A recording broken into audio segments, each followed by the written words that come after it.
தேவனுக்கே மகிமை உண்டாகட்டும். ஆண்டவராகிய இயேசு கிறிஸ்துவின் நாமத்தினால் உங்கள் யாவருக்கும் என் அன்பின் வாழ்த்துக்கள். எக்ஸோடஸ் டிவியின் அருளுரை துளிகள் என்ற நிகழ்ச்சியின் வாயிலாக இந்த காலை வேளையில் தேவனுடைய வார்த்தையோடு உங்களை சந்திப்பதிலும் நான் மிகுந்த மகிழ்ச்சி அடைகின்றேன். இன்றைய காலை தியானத்திற்காக அப்போஸ்தலனாகிய பேதுரு எழுதின பொதுவான முதலாம் நிருபம் 2ஆம் அதிகாரத்திலிருந்து நாம் சிந்திக்க போகின்றோம். பேதுரு எழுதின பொதுவான முதலாவது நிருபம் 2ஆம் அதிகாரம்.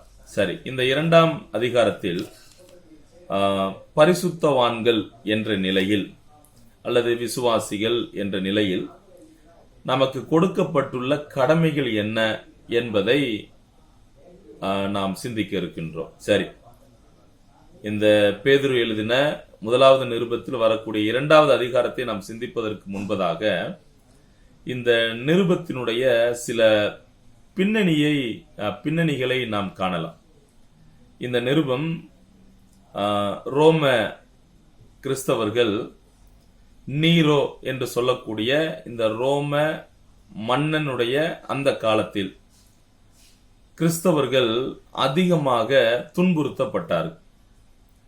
அதாவது இது நடந்த நிகழ்வு எப்போது என்று கேட்டால் கிபி 64.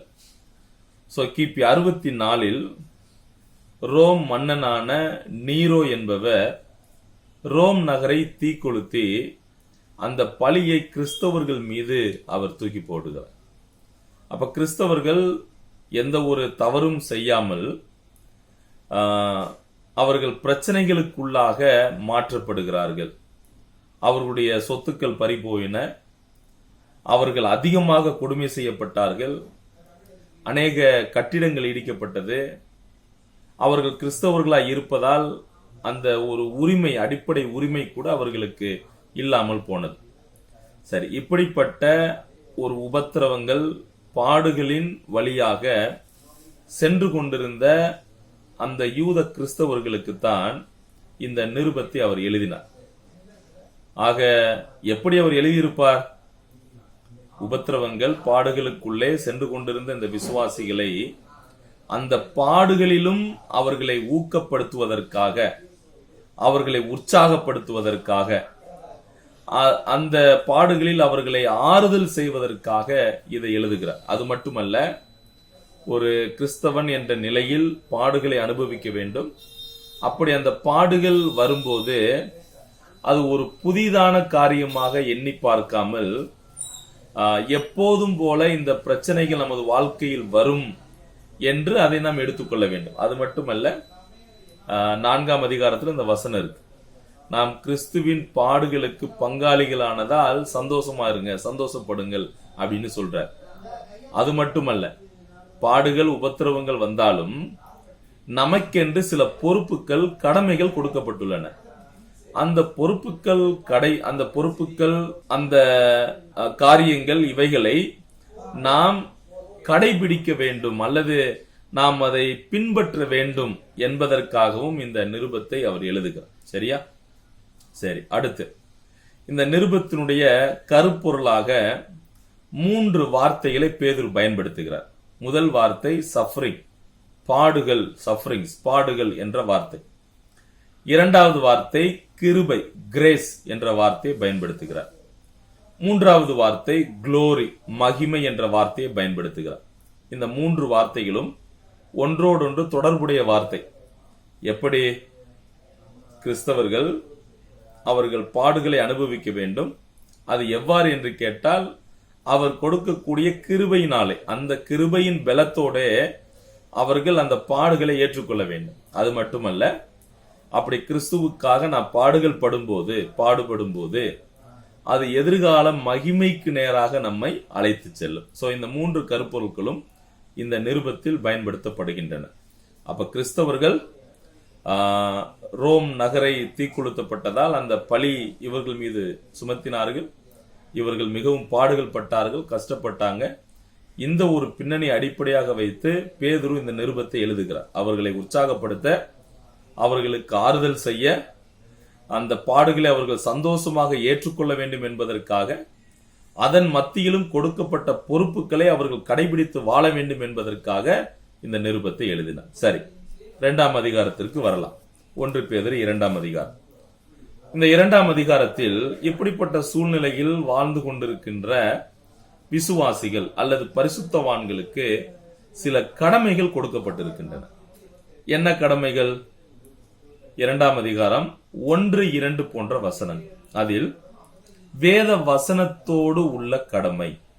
முதல் கடமை பரிசுத்தவான் என்ற நிலையில் வசனம் 1, 2 வேத வசனத்தோடு உள்ள கடமை. வேத வசனத்தோடு உள்ள கடமைகள் என்ன? எப்படி இருக்க வேண்டும்? அதாவது தேவனுடைய வார்த்தையின் மீது நாம் வாஞ்சையா இருக்க வேண்டும். அதுதான் நம்ம கொடுக்கப்பட்ட கடமை. தேவ வார்த்தையை கேட்பதற்கும், தேவ வார்த்தை நம்மில் கிரியை செய்வதற்கும், அதை படிப்பதற்கும் அறிந்து கொள்வதற்குமான வாஞ்சை நம்மில் அவசியம். அந்த வசனத்தை நீங்க பாத்தீங்கன்னா நமக்கு தெரியும். வசனம் 1, 2, 3. 3வது வசனம், நீங்கள் வளரும்படி புதிதாய் பிறந்த குழந்தைகளைப் போல திருவசனமாகிய களங்கமில்லாத ஞானப்பாலின் மேல் வாஞ்சையாயிருங்கள். அப்ப தேவ வசனத்தோடு உள்ள கடமை என்ன என்று கேட்டால், தேவனுடைய வார்த்தையின் மீது வாஞ்சையோடு இருப்பது. தேவ வார்த்தையை படிக்க வேண்டும், அறிந்து கொள்ள வேண்டும், கற்றுக்கொள்ள வேண்டும் என்ற வாஞ்சை. 2வது கடமை வசனம் 4 - 8 வசனங்கள்ல சொல்றாரு, இரட்சகரோடு உள்ள கடமை. The responsibility towards savior. அவர் சேவியர். அவர் யார் அப்படின்னா கிறிஸ்து தான். அப்ப இரட்சகரான கிறிஸ்துவோடு உள்ள கடமை. என்ன கடமை? அவர் யார் என்பதை நாம் புரிந்து வாழ வேண்டும். அதாவது அவர் யார் என்பதை புரிந்து கொள்வது மட்டுமல்ல, அவர் மீது விசுவாசத்தை வைத்து நாம் வாழ வேண்டும். இதுதான் இரட்சகரோடு உள்ள கடமை. நீங்க அந்த வசன பகுதிகளில் படிச்சு பாத்தீங்கன்னா தெரியும். அவர் ஜீவனுள்ள கல்லாக இருக்கிறார், அப்புறம் மூளைக்கல்லாக இருக்கிறார், விலையேற பெற்ற கல்லாக இருக்கிறார், இடரும் கல்லாக இருக்கிறார். இதெல்லாம் ஒவ்வொரு கூட்டத்தாருக்கும் சொல்லப்படுகிறது. சரி, அது இருக்கட்டும். இப்போ வசனம் 5 - 4 - 8 வரை உள்ள வசனங்கள் இரட்சகரோடு உள்ள கடமை.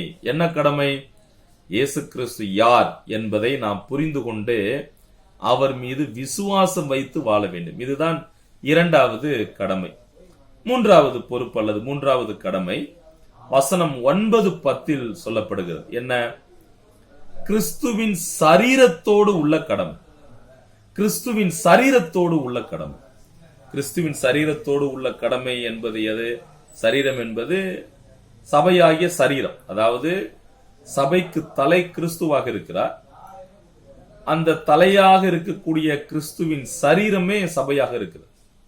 அப்ப நீங்களும் நானும் அந்த சரீரத்தில், அந்த சபையாகிய சரீரத்தில் இருக்கு. அப்ப கிறிஸ்துவின் சரீரத்தோடு, அந்த சபையோடு உள்ள கடமை. வசனம் 9, 10 பாருங்கள். நமது வாழ்வில் ஏற்பட்ட மாற்றங்களை சொல்றார். முன்னொரு காலத்துல நாம் ஆண்டவருடைய பிரசன்னத்திற்கு வர முடியாதவங்க, அவருடைய சுவிசேஷத்தை சொல்ல முடியாத ஒரு சூழல். ஆனால் இப்போதோ நம்மை அவர் ரட்சித்திருக்கிறார், நம்மை அவரது பிள்ளைகளாக மாற்றி இருக்கிறார், நமக்கு இரக்கம் கொடுத்திருக்கிறார், நம்மை ராஜரீகமான ஆசாரிய கூட்டமாய் மாற்றி இருக்கிறார். நாம் அவரால் தெரிந்து கொள்ளப்பட்டு இருக்கிறோம். நாம் பரிசுத்த ஜாதியாக இருக்கிறோம், அவருடைய சொந்த ஜனமாக இருக்கிறோம். சோ இதை உணர்ந்து நாம் வாழ வேண்டும். 4வது கடமை வசனம் 11 - 17 வசனங்கள். அதுல அரசு அதிகாரத்தோடு உள்ள கடமை. அதாவது ரிலேஷன்ஷிப் டுவர்ட்ஸ் கவர்மெண்ட். அரசு அதிகாரத்தோடு உள்ள கடமை. வசனம் 11 - 17. அதுல நாம் என்ன வாசிக்கிறோம் அப்படின்னா, அரசாங்கத்திற்கு அதிகாரம் உள்ள யாவருக்கும் நாம் கீழ்ப்படிய வேண்டும். இதை போன்றதான பகுதி ரோமர் 13ஆம் அதிகாரத்திலும் வருகிறது. நான் அந்த வசனங்களை வாசிக்கிறேன். 13வது வசனம், நீங்கள் மனுஷருடைய கட்டளைகள் யாவற்றிற்கும் கர்த்தர் நிமித்தமாக கீழ்ப்படியுங்கள். மேலான அதிகாரம் உள்ள ராஜாக்கள் ஆனாலும் சரி, தீமை செய்கிறவர்களுக்கு ஆக்கினையும் நன்மை செய்கிறவர்களுக்கு புகழ்ச்சியும் உண்டாகும்படி அவனால் அனுப்பப்பட்ட அதிகாரிகளுக்கானாலும் சரி கீழ்ப்படியுங்கள். ரோமர் 13 அப்படித்தான் இருக்கிறது. எந்த மனுஷனும் மேலான அதிகாரத்துக்கு கீழ்ப்படிய வேண்டும். ஏனென்றால் அதை ஏற்படுத்துகிறவர் தேவனாக இருக்கிறார். அப்ப நான்காவது, அரசு அதிகாரத்தோடு உள்ள கடமையில நாம் அரசுக்கு கீழ்ப்படிந்து வாழ வேண்டும். ஐந்தாவது, வசனம் 18-20, வேலையோடு உள்ள கடமை. In relationship to the work, வேலையோடு உள்ள உறவு, வேலையோடு உள்ள கடமை. வசனம் 18-20, அங்கே என்ன சொல்லுகிறார்? வேலைக்காரரே, அதிக பயத்துடனே உங்கள் எஜமான்களுக்கு கீழ்ப்படிந்திருங்கள். நல்லவர்களுக்கும் சாந்த குணம் உள்ளவர்களுக்கும் மாத்திரமல்ல, முரட்டு குணம் உள்ளவர்களுக்கும் கீழ்ப்படிந்திருங்கள்.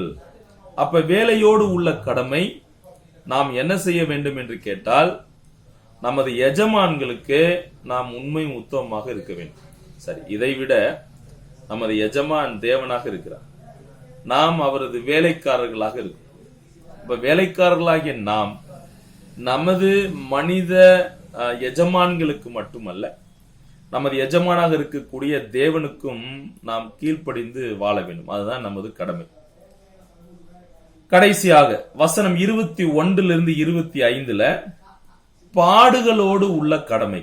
பாடுகளோடு, அதாவது ரெஸ்பான்சிபிலிட்டி டுவர்ட்ஸ் தி சஃபரிங், பாடுகளோடு உள்ள கடமை. வசனம் 21-25, அதுல என்ன சொல்றாரு பாருங்க.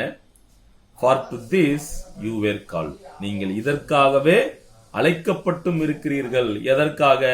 பாடுகள் படுவதற்காக. சரி, அடுத்து இதே பகுதியில சொல்றாரு, எவ்வாறு பாடுபட வேண்டும்? நன்மை செய்து பாடுபட வேண்டும், தீமை செய்தல்ல. தீமை ஒருவன் செய்வானானால் இயற்கையாகவே அவனுக்கு பாடுகள் தான் வரும். ஆனால் இங்கே பேதுரு சொல்றாரு, நீங்கள் நன்மை செய்து பாடுபட வேண்டும், அதுவே தேவனுக்கு முன்பாக பிரீதியாக இருக்கு. அப்ப பாடுகளோடு உள்ள கடமை நன்மை செய்து பாடுபட வேண்டும். அது மட்டுமல்ல, அந்த பாடுகள் வரும்போது நாம் சந்தோஷமாய் அதை ஏற்றுக்கொள்ள வேண்டும். சந்தோஷ மனப்பான்மையோடு அதை நாம் பார்க்க வேண்டும். ஏனென்றால் கிறிஸ்துவும் நமக்காக பாடுகள் பட்டார். இதை மனதில் வைத்து நாம் பாடுகளை சந்தோஷமாக எண்ண வேண்டும். சரி, அப்ப இந்த காலை வேளையில் 1 பேதுரு 2ஆம் அதிகாரத்தில் பரிசுத்தவான்கள் என்ற நிலையில் கொடுக்கப்பட்ட கடமைகள் என்னென்ன என்பதை சிந்தித்தோம். அது அவர்களுக்கு மட்டுமல்ல, உங்களுக்கும் எனக்கும் இந்த கடமை சொல்லப்பட்டிருக்கிறது. இப்ப நம்முடைய வாழ்வில் ஒருவேளை பாடுகளுக்குள்ளாக நாம் செல்லலாம், கஷ்டத்தின் மத்தியில் நாம் செல்லலாம், ஒருவேளை பலவீனங்களோடு நாம் வாழ்ந்து கொண்டிருக்கலாம். எப்படிப்பட்ட சூழலில் இருந்தாலும் நமக்கென்று கொடுக்கப்பட்ட கடமைகளை இந்த உலகத்தில் வாழும்போது நாம் நிறைவேற்றித்தான் வாழ வேண்டும். ஓகே, முதலாவது அந்த கடமை என்னன்னா, வேத வசனத்தோடு அதன் மீது வாஞ்சியாக இருக்க வேண்டும். இரண்டாவது, இரட்சகரோடு உள்ள கடமை, அவர் யார் என்பதை அறிந்து அவர் மீது விசுவாசம் வைத்து வாழ்வது. மூன்றாவது, அவரது சபையாகிய சரீரத்தோடு உள்ள கடமை, கிறிஸ்துவின் சரீரத்தோடு உள்ள கடமை. அதற்கு நாம் கீழ்ப்படிந்து வாழணும். நமது வாழ்வு மாற்றப்பட்டிருக்கிறது. சரியா? நான்காவது, அரசு அதிகாரத்தோடு உள்ள உறவு கடமை, நாம் அவர்களுக்கு கீழ்ப்படிய வேண்டும். ஐந்தாவது, வேலையோடு உள்ள கடமை, நம்முடைய எஜமான்களுக்கு கீழ்ப்படிய வேண்டும். கடைசியாக, பாடுகளோடு உள்ள கடமை, நாம் அதை சந்தோஷத்தோடு எடுத்துக்கொள்ள வேண்டும், நன்மை செய்து பாடுபட வேண்டும். ஆண்டவர் நமக்கு உதவி செய்யட்டும். இப்படிப்பட்ட கடமைகளை நாம் நிறைவேற்றி அவர் நாம மகிமைக்காக வாழ ஆண்டவர் நம்ம ஒவ்வொருவருக்கும் உதவி செய்வாராக. தேவ நாமம் மகிமைப்படட்டும். ஆமென்.